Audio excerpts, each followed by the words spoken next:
நீ யாருக்குமா ஓட்டு போட போற? நான் யாருக்குமே ஓட்டு போடல. ஏன்?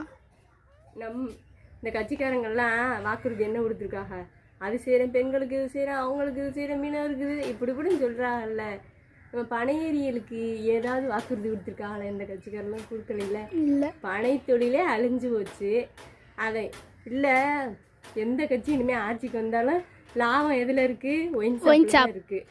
ஒயின் ஷாப் வந்து எந்த கட்சி வந்தாலும் கூட ஊருக்கு 2 எக்ஸ்ட்ரா வைக்கிற மாதிரி தான் ஐடியா பண்ணுவாங்க யாராக இருந்தாலும். ஆமாம், இயற்கை கடவுள் கொடுத்து அந்த கல் வந்து குடித்தா சட்டப்படி குத்தமா, அதை ஒழிக்கிறதுக்கு ரொம்ப பாடுபடுவாங்க கட்சிக்காரங்க. அதெல்லாம் இயற்கையால் வந்ததெல்லாம் தடுப்பாகலாம். ஆனால் இது கெமிக்கல். குடும்பத்தை அழிக்கிற அந்த ஒயின் ஷாப்பை மூடுறதுக்கு எந்த கட்சிக்காரங்களும் தண்ண மாட்டாங்க.